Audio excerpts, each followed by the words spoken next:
शेख मोहम्मद इब्राहिम ज़ौक़। इनका असल नाम था शेख मोहम्मद इब्राहिम और तखल्लुस था ज़ौक़। इनके वालिद का नाम था शेख मोहम्मद रमजान। इनका खिताब था खाकानी हिंद। पैदाइश इनकी 22 अगस्त 1790 ईस्वी में, वफात 16 नवंबर 1854 ईस्वी में। 65 साल की उम्र में दिल्ली में इंतकाल किए और दिल्ली में तदफीन की गई। एक गरीब सिपाही मोहम्मद रमजान के लड़के थे। 1789 में दिल्ली में पैदा हुए तो पहले इन्होंने हाफिज गुलाम रसूल के मकतब में तालीम पाई। हाफिज साहब को शेर व शायरी का शौक था, यानी गुलाम रसूल साहब को शेर व शायरी का शौक था। ज़ौक़ भी शेर कहने लगे। मतलब ये हुआ कि हाफिज गुलाम रसूल साहब जो थे इनको शेर व शायरी का बहुत ज्यादा शौक था, शेर गुनगुनाते थे और इसी वजह से शेख इब्राहिम ज़ौक़ ने इनको भी शेर गुनगुनाते हुए सुना। ज़ौक़ भी शेर कहने लगे। उस जमाने में शाह नसीर देहलवी का तोती बोल रहा था, बहुत चर्चा था, बहुत शोहरत थी। ज़ौक़ भी इनके शागिर्द हो गए। दिल लगाकर मेहनत की और उनकी शायराना मकबूलियत बढ़ने लगी। बहुत जल्द इल्मी और अदबी हलकों में इनका वकार बुलंद हो गया। किले मुअल्ला तक रसाई हो गई और खुद वली अहद सल्तनत बहादुर शाह जफर इनको अपना कलाम दिखाने लगे। किनको साथियों? शेख मोहम्मद इब्राहिम ज़ौक़ को। शाह अकबर सानी ने एक कसीदा के सिले में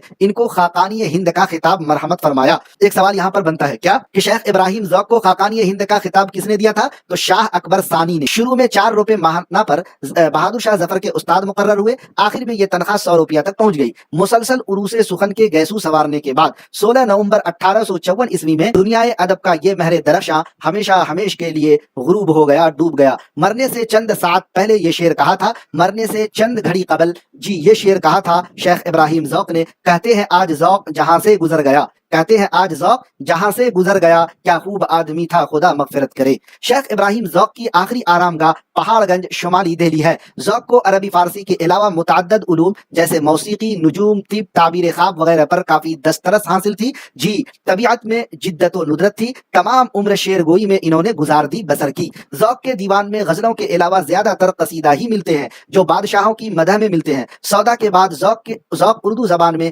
सबसे बड़े कसीदा निगार हैं। किनके बाद? तो मिर्जा मोहम्मद रफी सौदा के बाद शेख इब्राहिम ज़ौक़ जो है साथियों उर्दू जबान में सबसे बड़े कसीदा निगार हैं। इन्होंने अपनी कसीदा गोई के लिए फारसी शौरा के शाहकार कसाइद को अपना मेयार बनाने के बजाय सौदा की ही पैरवी की, लेकिन उससे ज़ौक़ की अदबी शान में कोई कमी नहीं आई। यानी साथियों शेख इब्राहिम ज़ौक़ जो है मिर्जा मोहम्मद रफी सौदा की पैरवी की, लेकिन खुद इनकी अदबी शान में कोई भी कमी नहीं आई। ये नहीं लगा कि इन्होंने साथियों मिर्जा मोहम्मद रफी सौदा को ही फॉलो करते गए और उन्हीं के जो तर्ज है उन्हीं को मतलब सेम टू सेम लिखते चले गए, वैसा नहीं, बल्कि इन्होंने खुद अपनी शनाख्त कायम की।